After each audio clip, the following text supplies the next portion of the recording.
shrublands across the world is a biome that mainly consists of shrubs. Shrubs are tougher than trees and occupy the space in between the plants. Similar to trees, they have wooden stems but do not occupy more than few feet tall. The one thing in common that the shrublands across the world have is that they grow in areas where water is scarce for several months every year.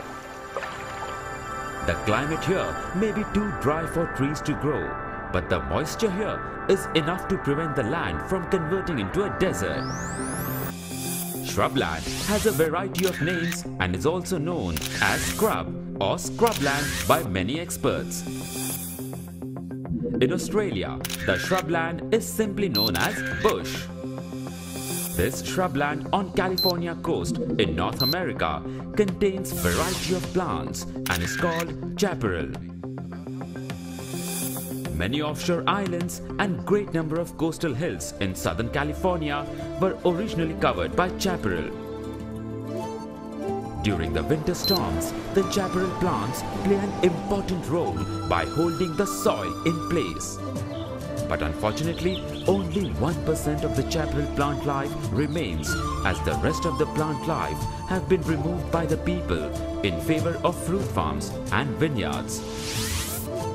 It has also served as a backdrop of dozens of Hollywood films.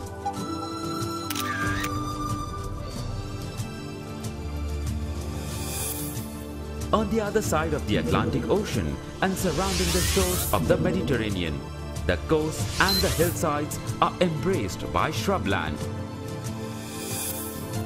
Shrublands are also found in Africa, and in the tropical region of Africa, dry shrubland merges into savanna. While further south, in the Cape region, it forms a dense green carpet.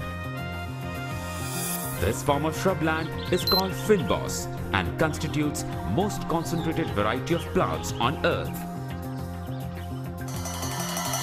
The climate of the shrubland is uneven and can be compared to the strong sunshine and dust-laden winds. Shrublands are not always dry and can receive 200 millimeters of rain in a year. But the rain is unevenly spread and a lot of rain might arrive within a short time, making the rest of the year endlessly dry. This makes it hard for the trees to survive in the shrublands. The shrublands experiences a mixture of moist winters and dry summers. This kind of climate is known as Mediterranean climate. But it is not that only the Mediterranean region experiences this kind of climate. All over the globe, ranging from California and Chile to South Africa and Western Australia, there is a similarity in the conditions giving rise to similar shrubland plants. This type of climate is ideal for grapevines. That is the reason why so many of the world's wines come from these parts of the world. Wind and fire are also natural occurrences that shape the life of the shrublands. As summer arrives, daytime breeze blows onto the land from the sea. But sometimes it so happens that the wind swings around and starts blowing from inland. During such an occurrence, the conditions of shrubland can quickly change. In Southern California, when the Santa Ana wind blows, it brings with itself hot and dusty air from the desert, causing the temperature to shoot up. Being hot and bone dry, it has the capacity to turn sparks into major forest fires. These fires are fierce and can move faster than a man can run. During these fires, shrubs are charred and blackened. The trees are killed by the heat generated by the fire. This in turn stops shrubland from becoming a forest. The shrubland plants have learned to cope up with this threat, and once the fire dies out, most of the plants resprout from the ground. But humans find it hard to cope with such a massive fire, as sometimes their home comes in the way of the raging fire. On the periphery of the desert, the climate gets drier than the Mediterranean climate. Here, shrubs have to fight a continuous battle to stay alive. Many shrubs living on the edge of the desert survive in dry river beds. Here, flash floods occur after sudden storms. Till the flood arrives, there is no sign of water on the land surface. But water remains collected underground beneath the dry river bed. The shrubs soak up the leftover moisture for their survival. As rain falls on the dry shrubland, it creates a lot of problems for that area. The rainwater, instead of soaking in the ground, can run off the dry ground, thus forming sudden floods. These floods in turn dissolve salts from the ground and carry it downhill. After the sun comes out, pools and puddles left by the flood dry up, leaving the salt behind, which in turn spells danger for the plants. The salt makes it hard for the plants to soak water and finally kills its roots. But there are some shrubs that have learned to survive even in salty soil. Like the salt bushes on Australia's Nullarbor plain. Nullarbor means no tree. This plain is flat and twice as big as England. Similar to salt bushes in other dry shrublands, the Nullarbor salt bushes too have a means of getting rid of the excess salt. They do this by making crystals of the salt on their leaves. This gives the salt bushes on this plain a grey-green color and a rough texture. These crystals reflect sunlight and keep the salt bushes cool. Small trees also grow here, but salt bushes are the most common plants. The salt bushes rule the plain and stretch from horizon to horizon and create a vast, lonely landscape. This landscape can be crossed by railway that does not require bending for 500 kilometers, thus forming the longest straight stretch of railway in the world.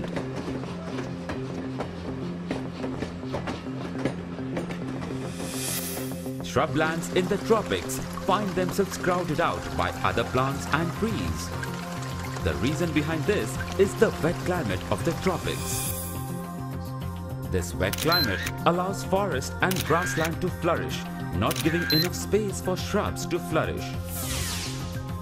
But in northeast Brazil and some parts of Africa, each year there is a long dry season, making it hard for trees and grasses to survive. Here, the shrubs have an upper hand and they thrive. Totally opposite of the Mediterranean climate, here rain falls at the hottest time of the year.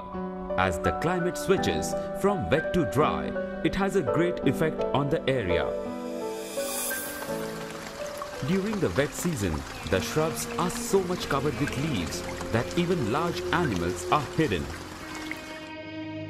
But as dry season sets in, many of the shrubs lose their foliage and the grass between these shrubs too die. Now there is much less cover, and this becomes the best time to watch the wildlife here because there are fewer places for animals to hide. During this time, the waterholes are also busy as animals arrive from far and wide to drink water from these holes.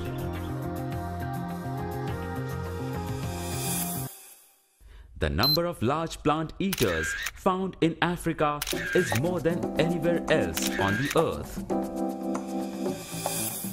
So to survive from these plant eaters, many shrubs and trees have spines and thorns for their self-defense.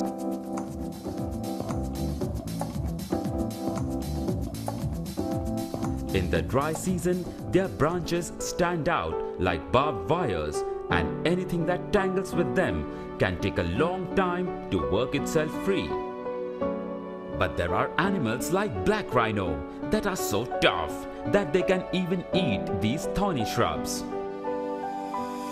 The climate in the cold, windswept coast gives shrubs the edge over trees to flourish. The shores of northern Germany and Denmark and the western shores of England experience this kind of environment. The wind can lash these coasts with salt-laden spray at a speed of more than 103 kilometers per hour. The storm force wind is strong enough to uproot trees and knock people off their feet. But shrubs like gorse and buckthorn are small and tough to stay in place under such severe conditions. These shrubs at the coast work as natural windbreaks, creating a sheltered microclimate near the ground. Microclimate is a pattern of weather within a small area, like a valley, treetop, or burrow. Inside these microclimates, animals can sit safely till the storm dies out and it is safe to come outside. These shrubs are lopsided and have their twigs and branches pointing inland because the sea breeze almost always blows from the same direction. So shrublands can be created or destroyed depending on the climate of the region. But climate is not the only reason. Even humans can greatly affect the shrublands. Research done by scientists clearly indicates that some shrubland regions are not nearly as natural as they seem. For example, one of the largest shrubland areas found around the Mediterranean Sea was most likely formed when people began to farm the land and cut down many of the trees. Around 10,000 years ago, the area surrounding the Mediterranean was thickly forested, with the forest stretching down to the shore. With the expansion of farming, more and more spaces were opened up for the crops to be grown and animals to feed. The forests were destroyed, and when new saplings grew, the goats nibbled them up and stopped the forest to grow back. The story of the Mediterranean reveals that it is not just the climate, but humans too have been responsible for the creation of shrublands that is seen today existing on the planet Earth. The shrubland has one of its harshest areas on planet Earth called the Gran Chaco. Spanning across Argentina, Bolivia and Paraguay, the Gran Chaco is a plain of silty sand. The sand in some places here is 5,000 feet deep, which is 6 times the height of the Canary Wharf Tower in London. Bigger than the whole of France, the Gran Chaco experiences fierce summer heat and is filled with thorny scrub. Many poisonous snakes have made it their home, and the most poisonous is a viper called the urutu. The humans who are bitten by it develop blisters and bleed from their nose and gums. A wide variety of shrubs and trees are found in the Gran Chaco. The one tree that is most useful for the local farmers is the quebracho tree. The word quebracho means axe breaker, and the name given to it is because the wood of this tree is rock hard. The wood of the quebracho is so heavy that it does not float in water, and even the termites find the wood difficult to attack. This quality of the wood makes it very useful for fencing posts. The bark of this tree is also a good source for tannin, which is used to tan leather. It is also used for making dyes and inks. Tannin also serves as a chemical armory for the quebracho tree, helping it defend against insect and fungal attack.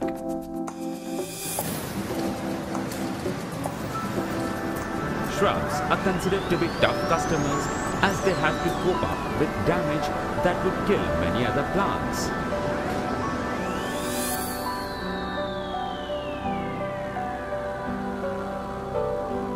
Besides hot sunshine and long and never-ending droughts, the shrubs have to survive hungry animals and the threat of catching fire.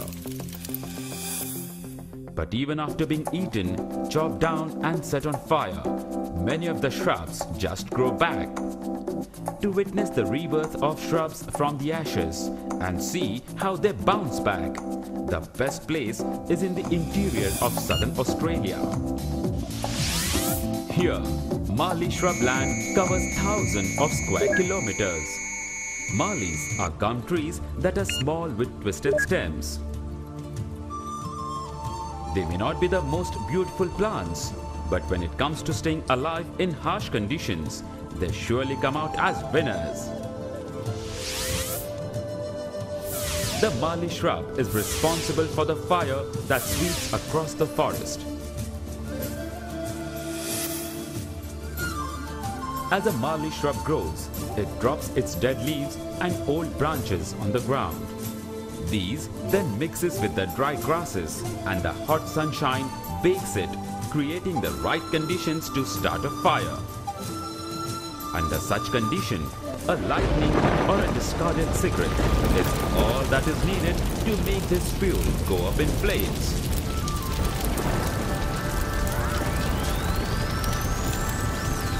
In less than an hour, the flames can raise through thousands of hectares of land. These blazes pose a deadly danger for crickets and lizards that live there. Even birds are threatened with the roaring fire when the mallees burst into flames.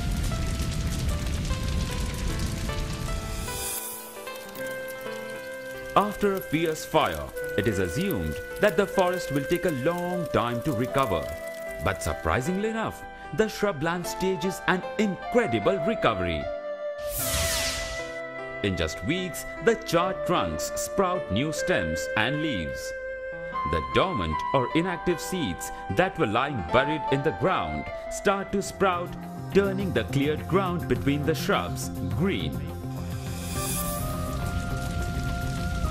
Now, there is no danger of another fire striking for a long time, as all the dead wood and leaves have been completely burned. It is interesting to know how these mallees stage such a miraculous comeback. Each mallee has a stock of water and food hidden in a swollen root called a lignotuber, which stays safely buried inside the ground.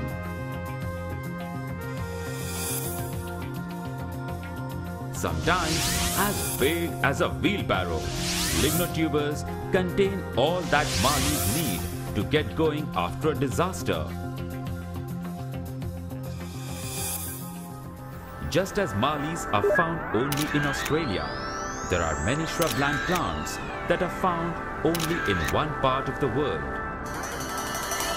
Even though these shrubland plants may appear different and live far away from each other, they share some features that let them live in the same conditions. One of these features is the aromatic smell. This smell comes from oils in the leaves, which evaporate when the leaves are touched or bruised. Some of these smells are not pleasant to human nose, while some smells, like lavender and sage, are much more pleasant. As a result, these plants are used for making perfumes or for flavoring food. These plant oils are used by the shrubs to protect themselves. Oils prevent leaves from losing too much water in hot sunshine. Oil also guards the plants from being eaten by the hungry animals, as it is difficult to digest oily leaves. Farm animals help these oily plants to grow in large quantities by eating away the tastier non-oily plants. After experiencing several months of drought, the ground between the shrubs may appear barren. But it is not so.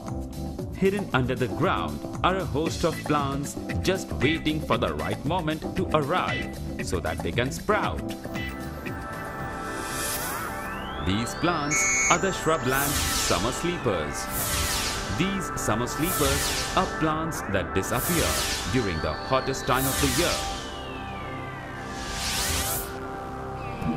Sea squill, found in southern Europe, is one of the biggest sleeping plants. It has a swollen root as big as a football, packed with poison that helps keep hungry animals away from it. In winter, the plant has fleshy, shiny leaves which die away in spring. As summer reaches its peak, the leaves completely disappear and the plant goes into its deep summer rest. As summer comes to an end, the plant bursts into flowers. Shrubland plants can be very ruthless when it comes to defending their own patch of ground. They can even resort to chemical warfare. These plants produce poisonous chemicals that seep through the soil and prevent other plants to grow nearby. Sagebrush, found in western USA, is found to use such kind of tactics.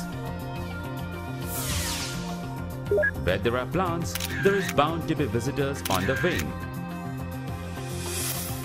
During their growing stages, the plants need to keep the animals away. But when they start flowering, they need the help of animals to spread their pollen and seeds. Attracting the right kind of visitors at the right time is an important aspect for shrubland plants. The plants of shrubland located to the north of equator rely on insects to pollinate their flowers. In southern hemisphere, a large number of shrubs attract birds instead of insects. As the birds are heavier, the flowers have to be tough and have to double up as a feeding station for the birds.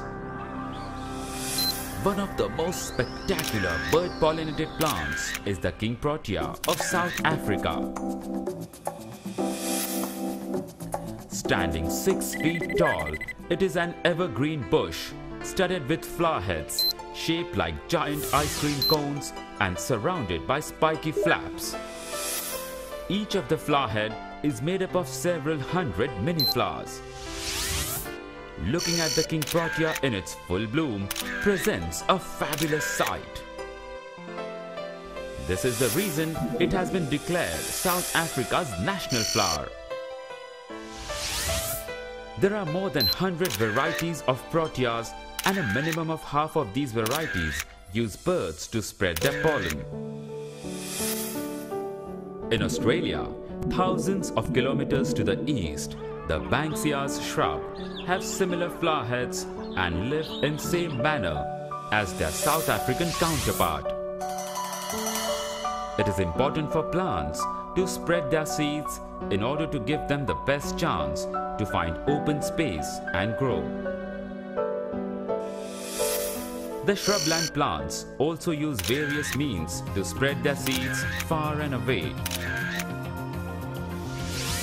Like a sudden snap, followed by a brief pattering on the ground, is a common sound in the shrubland during sunny days.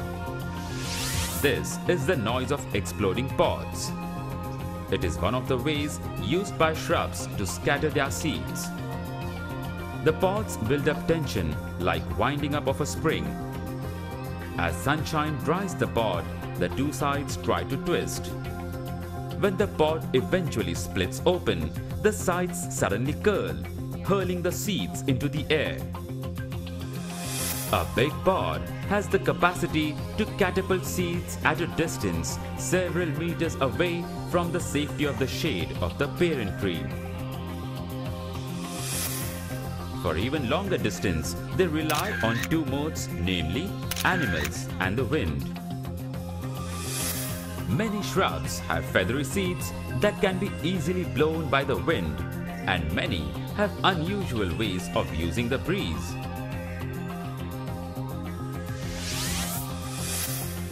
The bladder senna grows pods that are like miniature balloons. When the pods are ripe, they are broken off from the plant by the wind, and they bounce like small pieces of litter across the floor. Some plants even have their seeds spread by ants carrying them away.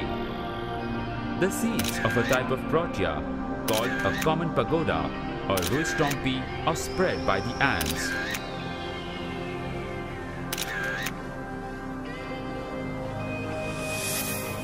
Found in the fynbos of South Africa's Western Cape, the seeds of ruistompy are coated with a substance that the ants are attracted to. But the inner part of the seed is difficult for the ants to break open. When the ants find the seed, they quickly take it underground and chew on the tasty part, leaving the rest of the seed to germinate and grow. Usually, the seeds are scattered by the plants as soon as they are ripe. But there are some shrubs that are not ready to let go of their seeds. The Proteas and Banksias shut up their seeds inside old flower heads or tough pods. They have the capacity to hold on to their seeds for more than 20 years. It is a strange thing to do, yet they do it. The reason behind this is that for such kind of plants, fire is the key. Unless and until there is a blaze, they keep protecting their seeds because the fire clears away most of the plant from the ground, leaving open ground. Once the flower heads or pods have been scorched, they open up and drop their seeds on the fertile bed of ash. The greasewood of California has its own way to ensure that their seeds sprout at the right time. The plant drops its seed as soon as it flowers, and the seeds lie waiting in the soil. In order for them to sprout, they have to go through a temperature of 650 degrees centigrade. This can only happen when there is a fire passing over them. But greasewood also produces seeds that do not need fire, and they sprout like all other seeds as soon as they get wet. This is the way of the greasewood plant to make sure that its seeds sprout in both the conditions, thus hedging its bed. Shrublands are a perfect place for animals to live and find food. But when it comes for humans to survive in such conditions, shrubland can be tough going for people. Yet, the pressure from human population is having a toll on the shrublands, and they are facing a fight for survival.